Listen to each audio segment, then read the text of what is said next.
él es el que me puso encima de la mesa. Tortura basatiak jasan dituen lekukoak torturatzaileak ezagutzen dituen unea duzu hori, Sandra Barrenetxearen auziak oraina eta lehena markatu duela esan genezake geure herriaren historian.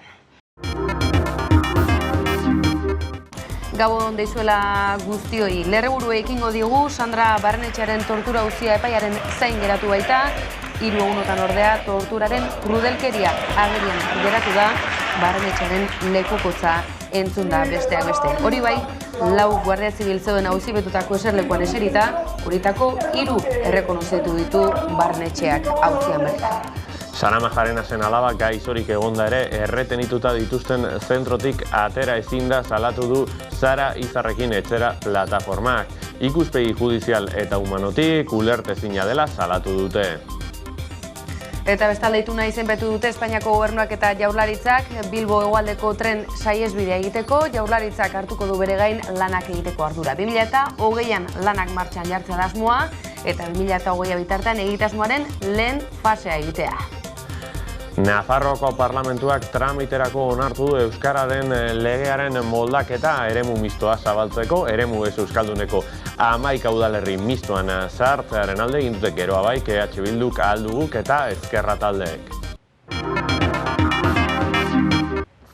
Guardia Zibila akusatuen eserlekuan eserearazi duen tortura auzia dugu aste honetan albiste, Sandra Barrenetxeak egindako salaketa tarteko. Inpaktu handiko epaiketa izan da, Barrenetxearen lekukotza lazgarriagatik alde batetik, baina Barrenetxeak berak torturatu izanagatik auzipetutako 4 Guardia Zibiletako 3 identifikatu izanagatik. Me dijeron, no, hay minutos antes que te va a violar.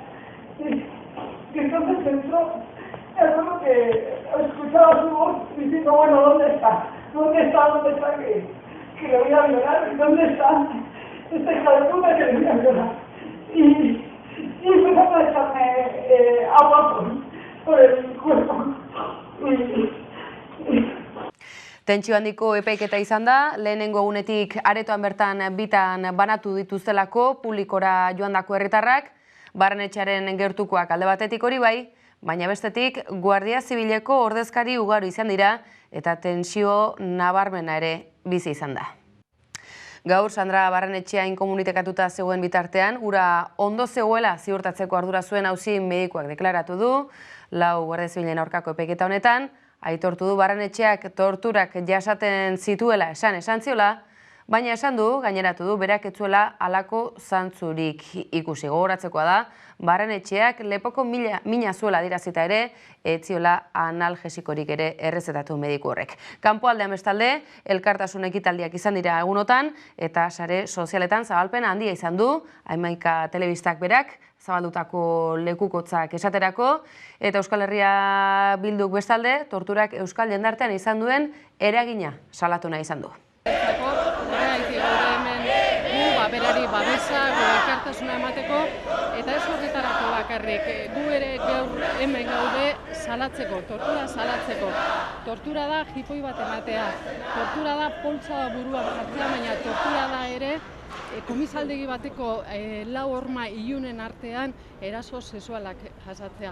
Hori salatzera etorri gara, ezin da impunitaterik onartu, eskaso honetan ez beste inongo kasuetan. Majarenasen autzia ere albiste da, Majarenasen alaba gaixo dago, baina ez diote uzten medikoarengana joaten. Sara Izarrekin etxera plataformak jakinarazi dueniz, gaixotu eginda presoaren alaba eta antibiotikoak behar ditu, baina ez diete uzten medikoarengana joaten.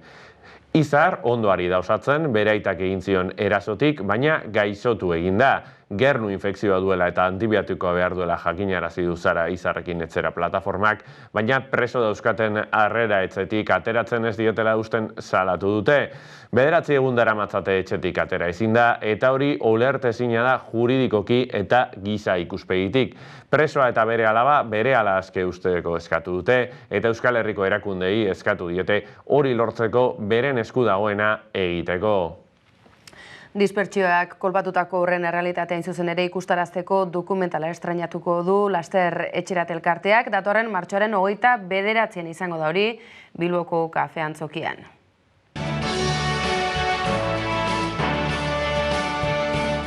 Zergatik da bain urrun, ezin dago non bilago?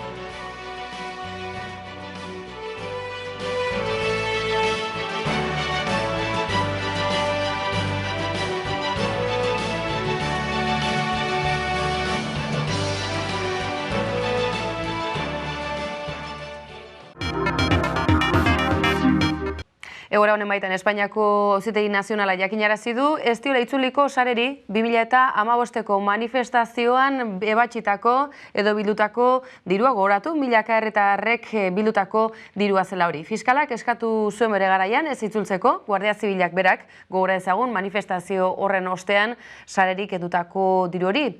Presoei laguntzeko mugimenduen aurkako auziak argitu bitarte behintzat diru hori baituta mantentzeko. Epaileak bat egin du fiskalaren eskaerarekin eta ez dio dirua itzuliko sareri. Elkartasuneko deia egin du mugimendu honek, lehen elkartasuna adierazpenak iritsi dira, instituzioetatik iritsi dira gainera, Joseba Asiron eta Gorka Hurtaran, Iruña eta Gasteizko alkateek egin dute hala urrenez urren. Guztien giza eskubideak errespetatzea ezinbestekoa da. Horregatik, sarek egiten duen presoen aldeko lanaren alde daude. Aurrera pausuak emateko garaia da. Gaur egun tamalez, oraindik beharrezkoa da sare bezalako elkarteen lana giza eskubide guztiak pertsona guztientzat defenditzeko. Eta beraz, hemendik gure laguntza eta babesa osoa sare elkarteari bere lanean jarraitzeko. Gaixo dauden presoen etxeratzea eskatuz, Oiertz Osoz plataforma aurkeztu dute eta Oier Gomez presoaren egoerako okerrera egin duela jakinarazi dute. Gasteizeko presoa, estatu frantsesen zaintzen duten medikuen esanetan eta hurbileko sendagileen iritziz ere preso jarraitzea batera ezina da guztiz pairatzen duen gaitzarekin. Elkartasun eguna deitu dute hilaren 22an Gasteizeko Aranbizkarra auzoan. Larri gaixo dauden presoen auzian hain zuzen ere, Euskal Herria Bilduko ordezkaritza batzartu da aste honetan preso hauen senideekin. Larriki gaixo preso dauden senideekin bilera egin du EH Bilduk. Koalizioak adierazi duenez, ez dago denborarik eta urgentziaz ekarri behar dira etxera dauden preso gaixoak hiltzen ari dira eta. Jasone Agirre, Arnaldo Otegi eta Josu Unanue izan dira EH Bilduko koalizioko ordezkariak. Jasone Agirre azpimarratu duen bezala legea betetzea da eskatzen dutena. Eta hauen usteetan presoen kaleratzearen aldeko mobilizazioak ezinbestekoak dira hauen etxeratzea lortzeko. Ituna izenpetu dute Espainiako gobernuak eta Jaurlaritzak Bilbo hegoaldeko tren saihesbide egiteko. Jaurlaritzak hartuko du bere gain lanak egiteko ardura hori, 2020an lanak martxan jartzea asmoa eta 2022 bitartean egitasmoaren lehen fasea burutzea. Bi fase izango lirateke hala eta guztiz ere, Seranteseko tunela eta Olabeaga lotuko lituzke lehenak eta Barakaldo eta Basauri bigarrenak. Bi faseetako proiektuak idazteko eta lehena egiteko denera 375 milioi euro beharko direla esan dute. Jaurlaritzak aurreratu du dirua estatuari dagokion kupoa kalkulatzeko orduan berreskuratuko duela ordaindutakoa. Atzo izenpetu zuten akordioa, estrategikoa izango dela, Eusko Jaurlaritzatik, garapen ekonomikorako sailburu Arantxa Tapiak. Baten berri ematera gatozela, atzo onartutako proiektu baten berri, eta proiektu honek bi gauza garrantzitsu ditu. Alde batetikan noski gure herriaren eta Bizkaiko Bilboko portuaren lehiakortasuna areagotzen du, eta ondorioz gure kokapena Arko Atlantiko osoan hobetzen du, eta bigarrenikan trafikoa nolabait hobetzen du, hainbat eta hainbat herrietan ezkerraldean daudenak. Une honetan merkantziazko garraioak pasatzen dira hirigunetatikan eta hortikan atera egingo ginateke. Proiektua variante sur ferroviaria bezala ezaguna da eta merkantzientzako variante bata dakizuenez. Aspaldian martxan jarri zan proiektu bat, aspaldian hitz egiten ari zan proiektu bat eta behingoz gauzatu egingo dena. Hori zan atzo gauean lortu genuen akordioa. Atzo sinatu genuen protokoloa eta bihar bertan alkateei lehen eskutikan eta bilera berezi batean aipatuko diogu nola gelditzen dan eta zertan datzan akordio hau. Eusko Alderdi Jeltzalearen eta Alderdi Popularraren arteko harremana une gozoetan dela dirudi elkarrekin adostu baitituzte 2017ko aurrekontuak Araba, Bizkaia eta Gipuzkoarako. Alderdi Popularra aukeratu dute bidelagun, Azpiazu sailburuak ukatu egin du negoziazio paralelorik egondinik EH Bilduk eta Podemosen kritikei erantzunez, Alfonso Alonso Kordea Alderdi Popularra egonkortasunaren berme dela dio. Analizia Iraia Oiarzabalek Gara egunkariko Euskal Herria ataleko buruak egin digu. Azken egunetako mugimenduei erreparatuta, esan daiteke Euskal Autonomia Erkidegoko aurrekontuen negoziaketak ez duela sorpresa handirik utzi. Hain zuzen hasieratik Eusko Alderdi Jeltzaleak argi utzi zuelako, sobera nabarmen ikusten zelako, PP zela bere aukera gustokoena edo. Horren aritik, negoziaketak berak edo eztabaidak berak ez du sakontzeko aukera gehiegirik eman eta ikusi dugunez, bai EH Bildu, bai Elkarrekin Podemos oposizioko alderdi nagusiekin, ez du neurri konkretuetan edo sakondu nahi izan. Horren ostean ikusi izan duguna da, nolabaiteko elkar ulertzea edo harremana sendotuz joan dela EPP-rekin eta azkenean, azken berriek erakutsi dutenez, berarekin erdietsi du akordioa, aurrera begira aurrekontu horiek onartuak izan daitezen. Horren ondorioak zeintzuk izan daitezke, izan daiteke Madrilera begira, aurrekontuak onartzeko garaian EAJak ere ze paper jokatuko duen ikusi beharko da, eta baita ere ikusi izan dugu azken orduetan mugimendu edo neurri batzuk eman direla, ikusi dugu nola EAJak alde bozkatu duen zamaketaren dekretuaren inguruan, eta nahiz eta azkenean dekretua ez den aurrera atera, esanguratsua da ikustea ja eman direla zenbait mugimendu. Horrez gain, nabarmentzekoa da, autua PP-ren aldekoa izan dela, eta azkeneko inkestek erakutsi dutenez, PP gizarte, Eusko Autonomia Erkidegoko gizartearen gehiengo batek inoiz babestuko ez lukeen alderdia dela. 70%aren inguruak esan zuen inoiz ez lukeela PP-ren alde bozkatuko. Beraz, zaila egin daiteke ulertzea nola gobernuan dagoen alderdiak PSE-rekin batera azkenean PP-ren aldeko autua egin duen. Nafarroako Parlamentuak tramiterako onartu du Euskararen legearen moldaketa, eremu mistoa zabaltzeko, eremu ez euskalduneko 11 udalerri eremu mistoan sartzearen alde egin dute, geroa baik Euskal Herria Bilduk, Alduk eta Ezkerra taldeek. 2010an ez bezala, UPN eta PPrekin Alderdi Popularrarekin barkatu bat egin du PSNek moldaketaren aurka eginez. Euskararen legearen moldaketa partziala tramiterako onartu du Nafarroko Parlamentuak, lauko gobernua babesten duten taldeen botoi esker. Behin betiko eztabaida eta bozketa ezpada izan ere, eremu mistora igarotzeko aukera zabalduko diete, eremu ez euskalduneko 12 udalerriri. Herri hauetako biztanleak ez dute euskara inposizio bat bezala ikusten. Biztanle hauek, Nafarroako herritar hauek, euskara altxor bat bezala ikusten dute, hizkuntz propio bat bezala, eskubide bat bezala, eta beraien udal plenoen gehiengoa horrela erabakita, beraien parlamentuari eskaera hau egiten diote. Eta ikuspegi demokratiko batetaz, abiatuta gaurko eztabaida posible ez egitea guretzat ez da inondik inora ulergarria. Nabarmendu dute, eremu mistoa zabaltzea normalizazioaren bidean eginiko urrats bat dela. Urrats txikia dela diote batzuek, baina garrantzitsua da urrats bat dela norabide honean. Horrekin batera badago beste eskaera bat mozoietan, eta da intzuzen ere, udalek jakin badakitenez, eskaera orokor horri, alegia, Nafarroan ofizialtasun osoa onartzea, oraindik horri erantzuna ez diola eman parlamentu honek, hori badakite, eta hori iristen den bitartean beste urrats batzuk ematea. Zehazki, eskualde ez euskaldunetik, eskualde mistora pasatzea. Beraz, guk ulertzen dugu, eta konkretuki behar bada laukoari enplazamendu bat egin zaiola, mozioagoen bitartez, eta enplazamendu hori da, edo eskaera hori, zonifikazioa gainditzea. Eta uste dugu, dei horri erantzu bat eman beharko zaiola, Rompamos con el absurdo de la zonificación y con la consideración de una ciudadanía de primera y de segunda, que desde la ribera a la montaña, con una correcta planificación adaptada a las distintas realidades lingüísticas, se reconozca la igualdad de derechos y de oportunidades para todas las navarras y de todos los navarros. Ez dezagun aldaketak emandako aukera paregabe hau pasatzen utzi. Izan gaitezen ausartak etorkizunean damutu beharrez izateko.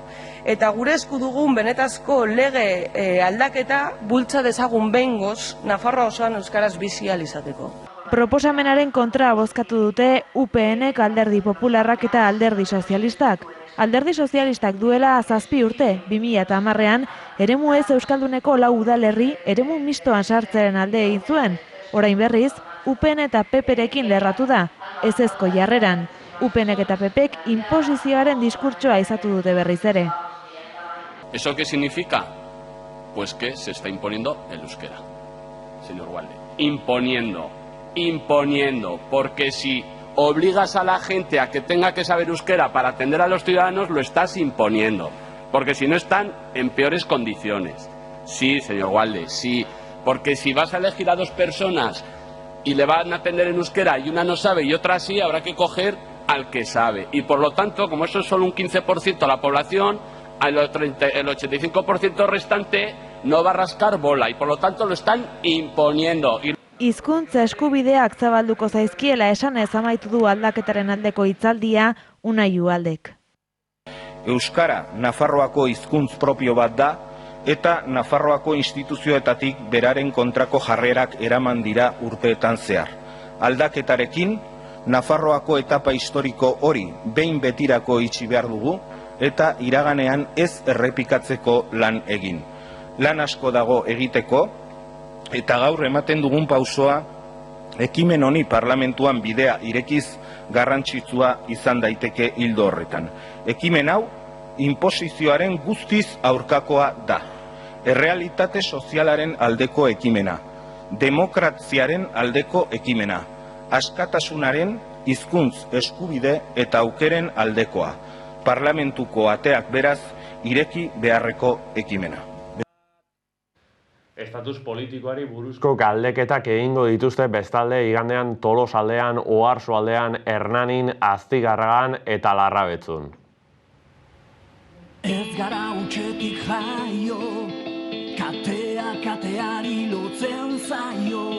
Herri edo eskualde bakoitzean adostu dute galdera zein izango den, eta argi dute herritar bezala galdera horri erantzutea simbolismotik harago doala. Gogoan hartu behar dugu, Katalunia orain dagoen egoera besteak beste Arenys de Munen hasi zala.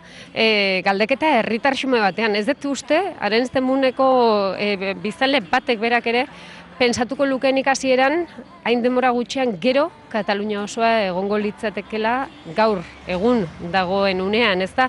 Irailari beranduenez, irailari begira erreferendum hori egiteko, ezta? Ondorioz, gauzatzea zen helburua, azken ekitaldi nagusian egin zana estadioetan, eta nire kasuan Anoetan izan zana Anoetara joan ginela, han argi eta garbi irudikatu zuen. Ja pasada garaia, hitz egin dugu, esan dugu zer dan hau, baina ja bozkatzera goaz, eta ja erabakitzera goaz.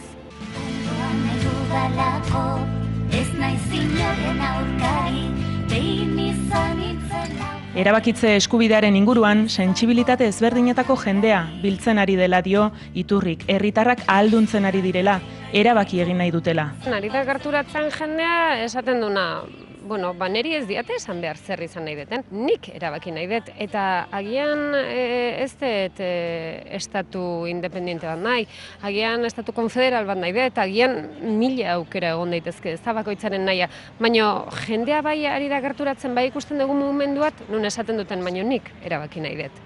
Utziazun ere eskubide demokratiko oinarrizkoa da. Uste eta azpimarratzekoa dela gure esku dagon, eta demoarsun ere ez da, baina gure esku dagon oroar, legalitatea, behin eta berriro esaten dugu, legalitatearen barruan ari garela jokatzen. Agian pentsatu behar dute batzuk, bereiek ez direla ari jokatzen legalitate horren barruan, ez da? Ze erreferendum bat egitea, erabakitzeko eskubidea izatea, guk aukeratzeko, herriak aukeratzeko, bere hitza izateko zer izan nahi duen, hori ez bada eskubide demokratiko bat, eta gero esan herri estatu demokratiko baten bizi gerala, uste antagonikoa direla. Gure esku dago, bere bidea egiten ari bada ere, ukaezina da nazioarteko testuingurua aldeko duela. Eskoziako parlamentuak bigarren erreferenduma negoziatzeko prozedura abiatu du, eta Katalunian epaiketa, prozesua aurrera doa, eta ANSek, Biltzar Nazionalak, zehaztu ditu independentzia aldarrikatzeko 3 agertokiak. Europa eraldatzen ari da. Eta gainera oso azkar ari da Europa eraldatzen, ez da? Oraintxe esan duzun bezala Eskozia dugu hor, eta Eskoziaren mugitzen hasiko da Brexitaren inguruan, eta berriro eskoziarrek esan dute guk erabaki nahi dugu zer egin nahi dugun. Orduan testu ingurua benetan bikaina da. Kataluniako herria erakusten ari dana izugarria da. Atzo Ana Gabrielen hitzaldi batean egon nintzen, eta Anak esaten zuen benetan momentu historikoa izango da. Ez da izango ze polita, ze erreza, eta ez, konplexua izango da, bide luze egin beharko da eta lan askokoa. Baina benetan momentu historiko baten aurrean gaude. Aukera daukagu erabakitzeko gure herria zer izatean nahi dugun. Eta horrelako momentu baten aurrean, horrelako egoera baten aurrean, aurrera egin behar dugu eta kriston ilusioarekin. Nik ez dakit biziko deten herri hau izatean nik nahi nukeena, baina gustatuko litzeak ebintzen ere seme-alabek bizi izatea, ez da, eta orduan esperantza horretan lanean. Udarako 1,5 milioi izango dira iritzia emateko aukera izango duten Euskal Herritarrak. Izan ere, 113 herritan egingo dituzte aurten estatus politikoari buruzko galdeketak. Jarraipen berezia egingo dio gainera egun berezi honi Hamaika Telebistak, arratsaldeko 8:00 aurrera, herriz-herriko turra egingo baitugu, Bilboko estudioetan izango ditugun analisten laguntzarekin. Arratsaldeko 8:00 esan da bezala izango da hori baina. Unibertsitatean tentsioak gora egin du azken orduotan Euskal Herriko Unibertsitateko Leioako eta Gasteizko kampusetan. Lomceren aurkako protestak tarteko istiluak izan dira. Gasteizko kampuseko irudiak dituzue horiek, letren fakultatean izan dira liskarrak, eraso ere egin diote, ez ezagun batzuk gaur bertan, antza denez, bertako kristala puskatzen saiatu dira, eta segurtasun kamerak ere auzi dituzte harrika. Pertsona bat identifikatu dute, Kirol Zientzien fakultatean, eta ertzaintzak ikasleen gelak arakatu ditu.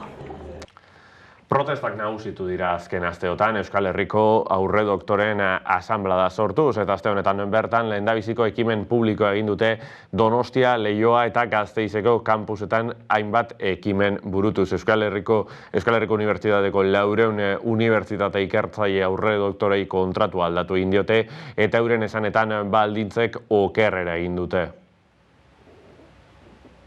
Eta bestalde, Zamaketarien auzian, Alderdi Popularraren dekretua atzera bota du oposizioak Madrilen, gogora ezagun, gobernuak eskuartean zuen erreformetako batzela, tira, badirudi momentuz, hankaz gora bota duela oposizioak zalaparta handiaren ostean. Gogora ezagun, Zamaketariek gainera, lan protesta ugari egin dituztela, eta zuzeneko presio egiten saiatu direla, tira, badirudi momentuz behintzat, atzera egin duela gobernuak Zamaketarien erreformarekin. Euskotrenek berriro ere aldatu du Durangaldeko berrizko eta Zaldibarko zerbitzu tarifa, ondorioz ingurutako erabiltzaileei garestitu egin zaie eskualdeko zerbitzua. Herritarrak kexu dira, merkeago zaiela Debarako hondartzara joatea, medikutara Durangora joatea baino.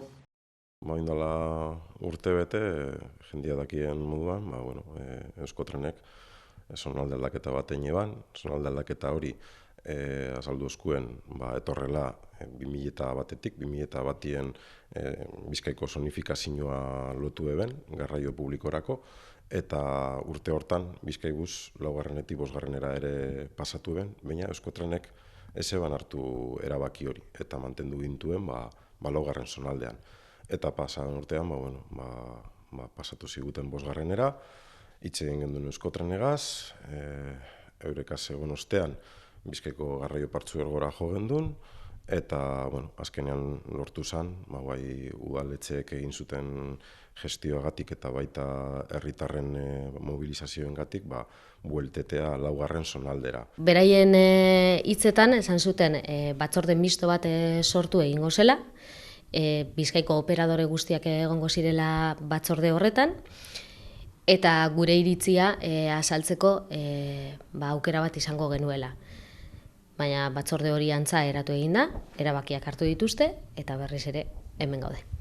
Gure iritzia kontutan hartu gabe, eta horrek ekarri daben kaltea gure herritarrentzako. Aurrekoan ere herritarrek mobilizatu egin ziren, eta oraingoan ere mobilizatu egingo dira, baina oraingoan are haserreago daude, ze uste zuten behin mobilizatuta eta behin gauzak bideratuta berriz ere atzera bueltatzea, eta gainera ere modu honetan eta orokorrean Bizkai osoan ikusita aukera gutxiago ditugula oraintxe bertan atzera bueltatzeko, herritarrak oso haserre daude.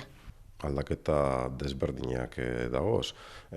Aurreko egoeran hileko bonoa zegoen, bidai limitatuekaz, orain hori desagertu inda, bono desberdinak sortu dabez, 50ko bonoak, 60koak, eta hor tarifak igoen dire 15% eta 50ko igoerekaz, kasuak kasu, eta hori ere eskatu diegu.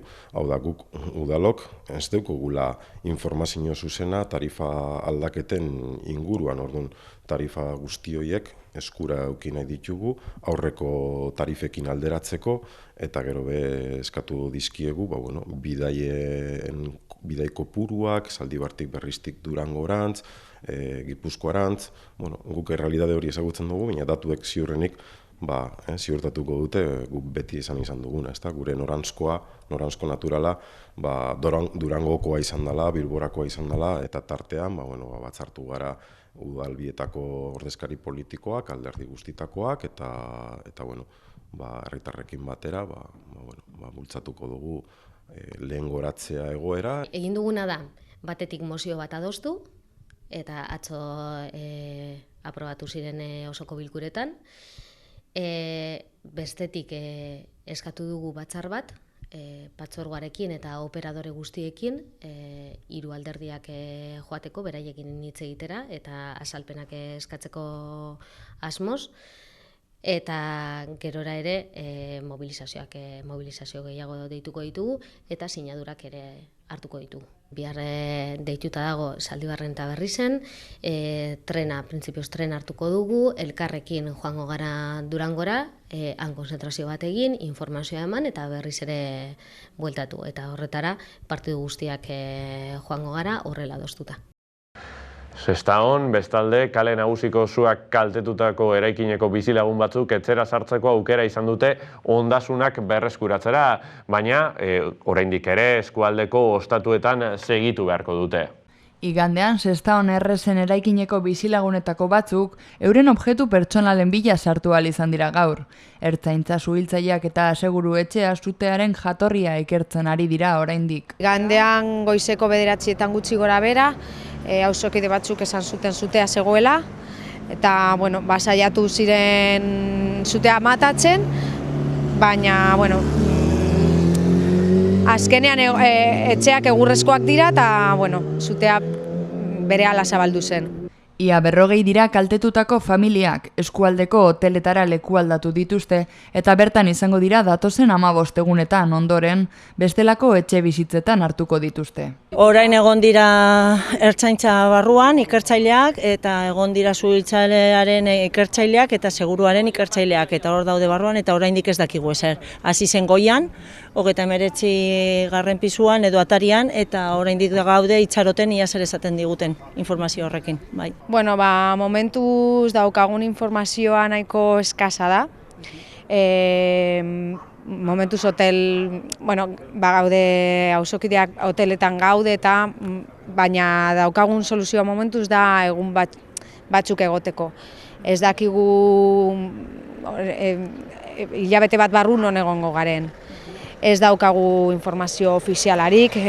Momentu zitxoin behar dugu behintzat informe ofizial bat euki arte. Bueno, hori eramaten dute Servizio Sozialetik, nik nago segurtasunaren aldetik, eta uste dute dagoela dana protokoloa aktibatuta eta orain egongo dira pisuak bilatzen eta alokatzeko.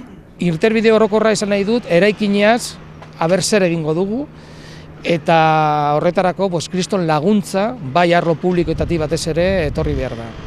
Zeren biztanleak bakoitza bere ezaugarri partikularrak ditu, eta Sestao oso herri kaltetua da orokorrean, kriston langabezia daukagu eta kriston arazo ekonomikoak, orduan arlo publikoetatik, ez bakarri udalak, baizik eta Eusko Jaurlaritzatik eta bai Ogasun aldetikan, hau da Aldunditik ere bai, etorri behar da laguntza. Eta ez bakarri 6 hilabeterako, eta hori argi eta garbi esan behar dugu, ez bakarri lehenengo 6 hilabeterako, baizik eta interbide orokor bat finkatzeko. Kaldetutako auzokideek nabarmendu dute hemendik aurrera laguntza beharko dutela. Horretarako plataforma bat sortu dute Facebook orria ere bai. Bertan joango dira sutearen eta euren egoeraren inguruko informazioa eguneratzen. Plataforma bat sortzen ari gara, segurazki dirua bildu beharko dugu, ez dakigu momentuz zer egingo dugun eraikinarekin, edo konpondu, edo bota, ez dakigu ez daukagu informaziorik, baina bai abokatu batzuk bilatu beharko dugu, arkitektoak, lanak, denetarik, orduan, laguntza eskatu beharko dugu, eta dena kanalizatu nahi dugu plataforma horren bidez. Iruñean 1500 plaza berri izango dira aurrerantzean bizikletak bertan utzi ahal izateko. Denera, 6.000 izango dira, horretara egokitutako lekuak Nafar hiriburuan. Bizikletendako 1500 aparkaleku gehiago egongo direla iragarri du Iruñeko udalak. Armando Cuenca hiri ekologia eta mugikortasun zinegotziak eta Alexia Kanto Iruñeko udaleko mugikortasun arduradunak datozen 2 urtetarako bizikletak aparkatzeko plana ezagutzera eman dute. Ohiko aparkaleku kopurua handitzeaz gain, hainbat lokal egokituko dituzte Aldezarrean eta Arrosadian bertako bizilagunentzat. Honekin batera, errotatiboak izanen diren aparkaleku estaliak ere kokatuko dituzte mugimendu handiagoko zonaldetan, ospitalak eta unibertsitate kanpusetan esaterako. Baita liburutegi nagusian aste honetan dagoeneko martxan jarri dena. Kotxeendako zonalde urdinaren gisan funtzionatuko duen sistema izanen dela iragarri dute. Euro bateko kostua izanen du 24 orduz bertan bizikleta izateak. Alderantzizko U formako ohiko aparkaleku kopurua ere handiagotuko da 708 gehiago izanen dira 2 urteren buruan. Lehentasuna izanen dute aparkaleku urriak dituzten auzoek, Sanduzelai, Mendiorri eta Etxabakoizen kasuan. Planaren helburua bizikletaren erabilera handiagotzea eta garraiobide jasangarri honen aldeko apustua egiteko azpiegitura egokiak bideratzea da.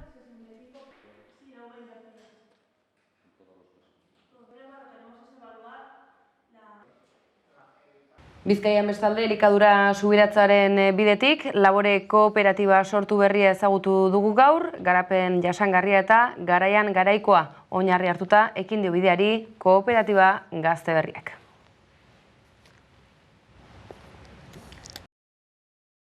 Labore Bilbo irabaziko asmori gabeko elkarte bada, orain dela urte eta erdi elkartu ginen lagun batzuk, pentsatzen elikadura subirautan inguruan, olako gaia, eta uztartu nahi dugun nekazarien, geure hurbileko nekazarien eta baserritarren lana eta hiriburuan bizikaren konsumitzaileak.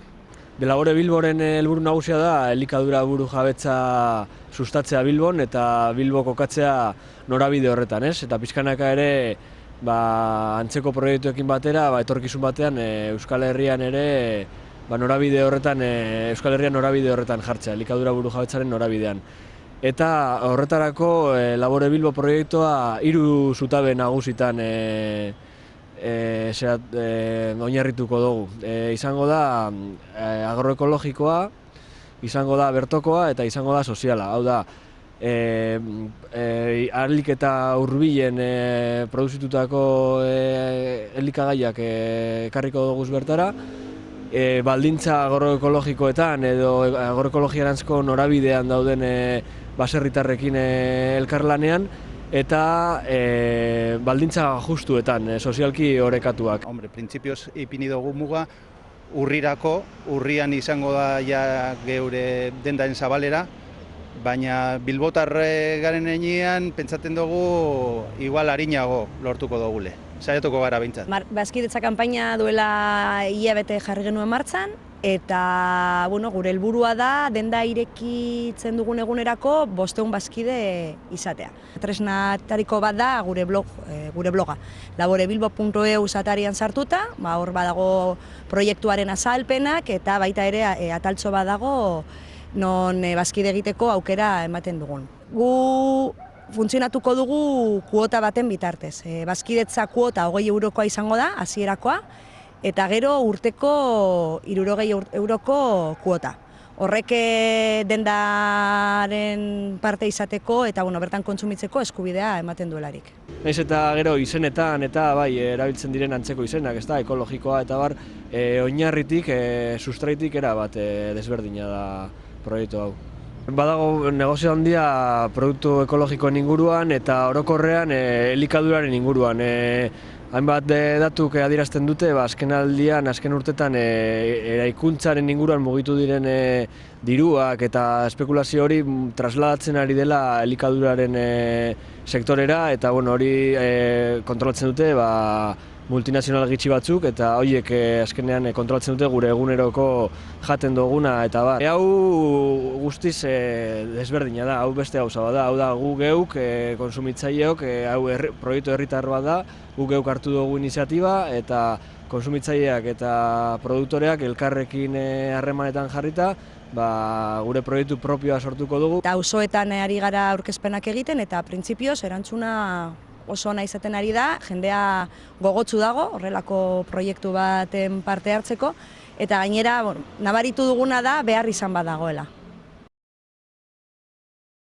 14 egun besterik ez dira falta, korrikaren 20. edizioak ekin diezaion bere bideari. Iruñara helduko da, apirilaren 9an Euskararen aldeko lasterketa erraldoia, jendarteko aurkezpena egin duten Nafar hiriburuan hain zuzen ere. Egin bat korrikarekin, bat askok batzuk osatzen dugulako.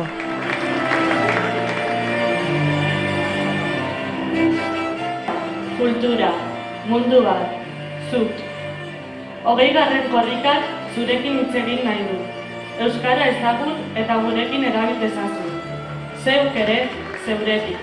Zeu hizkuntza, aberastasuna eta kultura aniztasun unibertsala bizi ditzazu. Ikasiz, erabiliz, ahalbidetuz.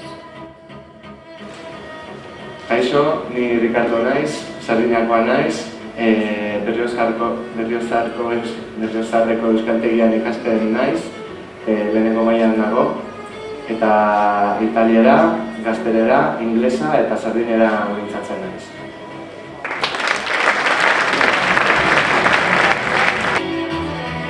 Eurek egin dute bat euskararekin, zabaldu dute euren unibertsoa. Horixe da 20. korrikaren leloa eta erronka, bat asko lortzea, batzuk indartsu bat osatzen segitzeko. Ni aga naiz, ni Polainoko naiz, baina 15 urte duela Antsoainen bizi naiz. Euskara ikasten ari naiz Aekako euskaltegian Alde Zaharran, eta oso pozik nago.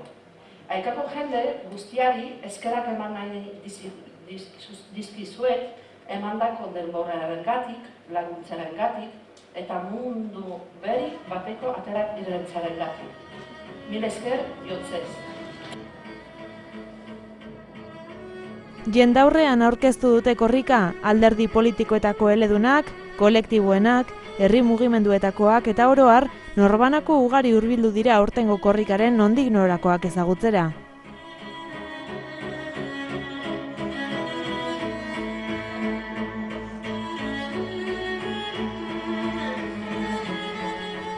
Otxandion hasi eta Iruñean eman zaio bukaera euskararen lasterketari. Apirilaren 9 izanen da hori eta jai handi batekin eginen da deia. Euskara ezagutzera, euskarara hurbiltzera, bat askok osatzen dugulako, batzuek osatzen dugulako, euskararen unibertsoa.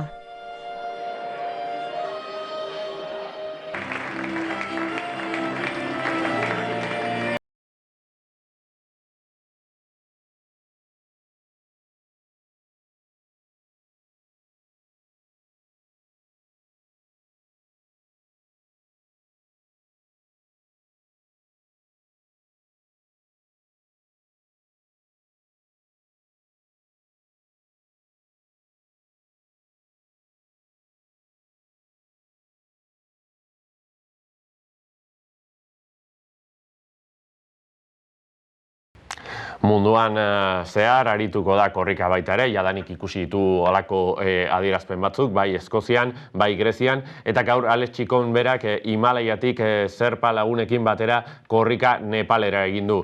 Eraman du, gogoratu, Lemoako alpinistak Everestera neguan igotzeko saiakera bertan bera utzi duela eta gaur bertan bueltatu dela Euskal Herrira. Hamaika telebistak jarraipen zabala ingo dio noski, hitzarmen ere, izenpetu dugu aste honetan korrikako antolatzaileekin, zuzeneko emisioz gainera, saio bereziak eta sorpresak ere izango baititu Hamaikak 20. korrika honetan.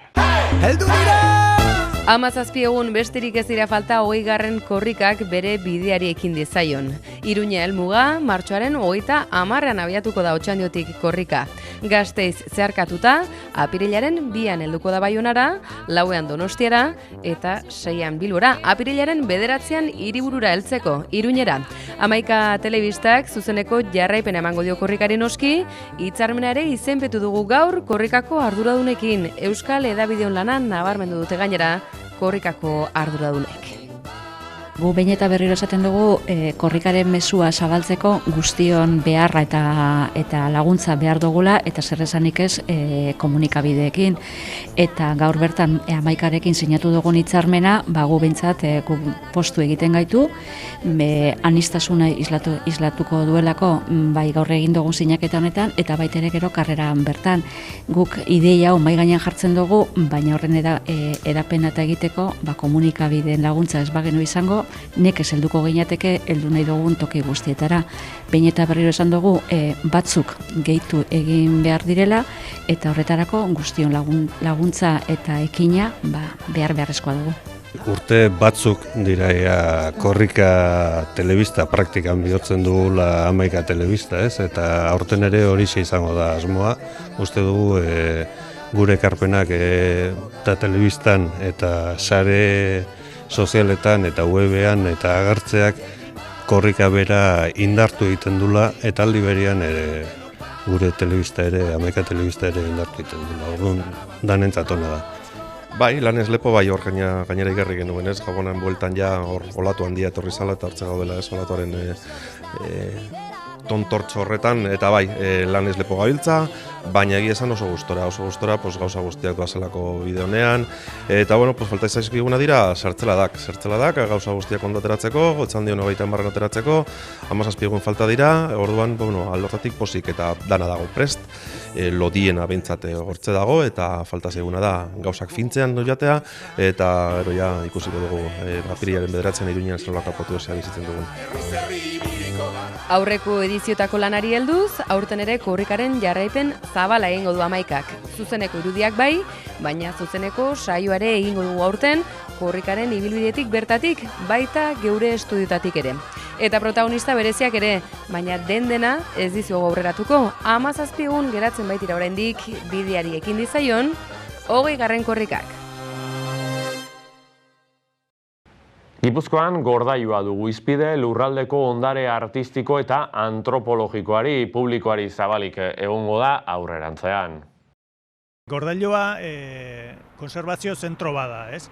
Orduan, orain arte lan handiena egin dugu baldintza hoberenetan gordetzeko etorri dian pieza guztiak, bai foru aldundiak depositu ezberdinetan zeuzkanak, baitere San Telmok ekarri ditunak bere funtsa guztiak erakusten ez dienak. Eta gero badaude beste funtsa batzuk, Debako udalarenak edo Nestor Basterretxea familiarenak. Orduan, orain arte egin deguna eta oso ondo egin dena da baldintza hoberenak lortu horiek konserbatzeko bidean. Orduan, hemendik aurrean nahi deguna da leiho batzuk zabaldu. Hemen gordeta dauzkagun pieza guzti horiek nolabaite jendeak ikusteko aukerak eman. Hortarako, erabiliko ditugu teknologia berriak Google Artekin egin dugun hitzarmenarekin, Google Arten Kultural Instituteren bitartez, erakusketa virtual bat egingo da, hemen Gordailuan dauden 100 piezena, da baita ere almazeneta sartzeko, komilartean sartzeko aukera egongo da, Google Street View horren bitartez, ez? Eta gero, baita ere gure katalogoa jendearen esku jarriz. Orduan, web horri bat garatuko dugu, eta katalogoan piezak pixkanaka joango gara jendeak ikusteko moduan, kanpotik internetek ikusteko moduan. Bigarren pauso bat izan da berriro hartzea bisita gidatuak. Bisita gidatu batzuk egingo dira hilabete bakoitzean azkeneko ostiralean, jendeak ikus dezan ze baldintzatan gordentzen dian hemen piezak, eta bisita gidatuek tematizatu edo gaika egingo ditugu. Horrela egun bakoitzean elementu batzuk azpimarratuz eta elementu horiek lotuz beste lurraldeko museoekin. San Telmo da gure sozio nagusia esan dezakegu, bere kolekzioa hemen parte handi badalako, Gordailuaren parte handi badalako, eta beraiek dauzkatelako baliabideak erakusketak ekoizteko. Orduan, beraiekin 2 urtero egin nahi dugu erakusketa handi bat, hemengo piezak ara eramanezan erakutsiz, eta gero albalin bada lurralde osoan mugituz, eta baita ere beraiek lagunduko digute hemendiken ekoiztutako erakusketa txiki batzuk, pieza ibiltaria edo Gordailuaren txokoa deituko diogunak, egiteko urtean 2 edo 3 aldiz. Orduan, hemen egongo dira oso ondo gordeta, oso ondo konservatuta, ikertuko ditugu, jakingo dugu pieza hori buruz asko, eta ingo dugu bilduma bat denon artean. Eta kontrolatuko dugu nolabaite ezagutuko dugu Gipuzkoa osoan dauden bildumak beste museoetakoak ere.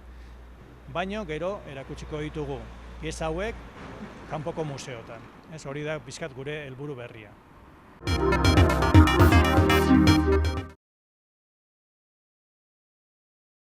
Kiroletan, waterpoloko emakumezkoen euskal selekzioa bueltan da, 16 urte eta gero, Portugalen jokatuko dute emakumeen selekzioko kideek esan da bezala, urte dezente eta gero euskal selekzioa bueltan dela. Esan da bezala, waterpoloko talde izango da, Portugalen izango dena jokatzen.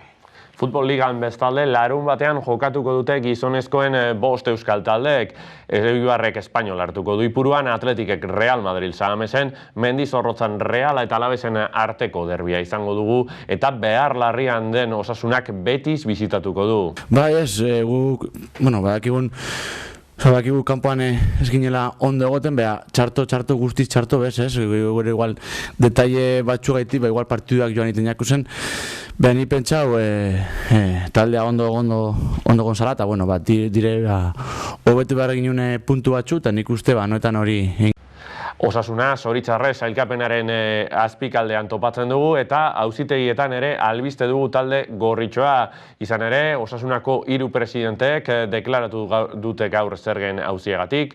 Patxi Izko, Miguel Artzanko, Miguel Zabalza eta Angel Bizkai gerente oia deitu ditu epaiak. Haiekin batera, Jose Manuel Purroi zuzendaritzako kide oia ere igaro da epaiaren aurretik.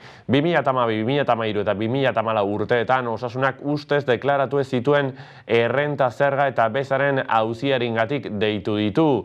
Nafarroako gobernua da salaketa jarri duena, eta Mikel Aranburu Nafarroako gobernuko ogasun kontseilariak bere jarrera azaldu du epaitegian. Ogasunari interesatzen zaiona, zorrak kobratzea dela adierazi du. Eta kultur arloan, Teatroaren Fuck You antzeslana dugu gaur izpide. Gaur egungo jendartea, eta indarkeria adierazpenak hartu ditu ardatz oraingoan Bilboko konpainiak. Gizakiak egunerokotasunean bizitzen duen biolentzia du ardatz, Teatroaren Fuck You antzeslanak. Euren buruei galdera egin diete. Justifikatuta balego, egon daiteke indarkeria erabiltzeko arrazoirik? Ikusten dozunien, ez dago ematen hori jartzen dauenik. Ematen dago, izen bat edo izenburu bat, baina esan bezain pronto konturatzen zara hori dela. Ostras, hau da ingelesezko zera hori ez, fuck you. Eta hori da apurtxu dut neurri batean, egunero jasotzen dugun hainbat violentzia diferentekin gertatzen dena, ez? Ez dugu zela, batzuk bai, beste batzuk ez. Ez dugu zela oso argi ikusten etorten jakuzela, ez? Nork sortzen du indarkeria hori, nork aplikatzen du, eta nork jasatzen du, ez? Eta euren artean egiten dira lango joko batzuk, eszena labur batzuk, violentzia mota diferenteekin, batzuk oso parregarriak, beste batzuk oso negargarriak. Gaia nolakoa zen ikusitxe, pentsa honen, non izan daiteke punki nahikoa, irreverente nahikoa hau idazteko, eta pum! Freddy Paia tortilla eta muru. Eta komentatu nautzen ideia eta asko gustadiakon, eta dana bere eskula banean. Atakontu kolektiboaren erakusketa Bilboko Rekalde aretoan, moda eta artea apirilaren 30 arte duzu ikusteko aukera. Hortzadar erraldoia beisboleko kromoak, oinen eskulturak, elementu horiek eta hainbat gehiago osatzen dute atakontu kolektiboaren erreinu magikoa. Izan ere, Magic Kingdom bataiatu dute Bilboko Rekalde aretoan duten erakusketa. Bai, da gure mundu pertsonala kanpora erakustia, jentiki. Más o menos da hori gure imaginaiz hori, buelta bat emon, da jentiki erakustitzen nahi zantzagu. Así que indako... más o menos gainen 2009 zen, berak, bizok estuize du arte ederrak, berak izan pintura, nik izan duten arte grafika eta eskultura, da estudizo bardina hitzen izan duen lan, da ikuste izan duen, bizon alkart lana gustatzen izan dazkun, da ikuste izan duen baten lanak, bestin lana alizan dauela karentxizek komplementa. Hemen Virginia bat ikus dezakegu, buruz bera, zer esan nahi duenek? Gure lehenoko diseinu kamiseta baten izan zen Virginia bat laino batea rosa, da hemen ikatzen dagoen eta kontu. Orduan guzan duen egin representazioa gure lehenoko kamisetina figuren. Orduen, hasi garen lanien Virginia bat eros izan duen denda baten, hasi garen lanien famesko lainuen, da gero hasi gara baten disposizio logikoena izan zen zutunik. Itxezen dagoen referentzi oso direktu kamiseta. Orduen, justo kasualidades, ongaraniko lainu pintxeten estudiz imentzun buruz bera Virginia, da ikusi duen como disposizio ona dela forma eskultoriko bat emoteko Virginia, orduan hasi garen lanien, da polea batzuk eta erosiun. Ederki, eta bukatzeko musika kontuak bainat, dagoeneko jakina delako, BBK Live-en aurtengo kartelburuak zeintzuk izango diren. Besteak beste, The Killers talde estatu batuarra eta Depeche Mode musika munduan ibilbide luzea daukan banda, biak ala biak, uztailaren 6, 7 eta 8 bitartean Kobatamendin ospatuko den jaialdean izango dira, eta esan bezala kartelburu The Killers talde estatu batuarra. Horiek izango dira beraz Bizkaiko hiriburuan, Kobatamendi bezalako paraje ederrean ikusteko aukera izango duzuena, bertara gerturatu ezkero, baina tira, bukatzeko beste musika kontu batzu ere helduko diogu izan ere, Biba Kulturgunera goaz, gaur Itziarren Semeak taldeak, EH Republic diskoa aurkeztu baitu, Bagabiga disketxaren eskutik, zuzeneko ere eskaini dute bertan, ikus eta entzun dezakezuen bezalaxe. Disko honetan aurkituko duzu baina, aurtengo ibialdiko abestia baita ere, Mungiako taldeak jarriko baiti aurten soinu banda ibilaldiari. Ezagit, zu ere joateko azaren, oraindik ere tartea geratzen da bainat? Bezperan Alabesek errege kopa jokatzen du Madrilen, Hamaika telebista bertan izango da, eta espero daigun biharamun gozoarekin Mungiako kaleetan egotea. Maiatzaren 30ean izango da hori, tira, Hamaika telebista beraz, bezperan izango da Alabesekin, baina Mungian ere izango gara, badakizu beraz, saio berezi ere izango duzuela, eta doinu hau ez, eta beste hainbatez gozatzeko aukera izango duzuela. Hala izango ez da bainat? Zalantzari gabe. Tira, badakizue, hauxe gaurkoz bildu dizueguna, baina gehiagorik ere izango duzue, sare sozialetan aurkituko duzuelako Hamaika telebista, baita hamaika.eusen ere. Gabon pasa, jararte.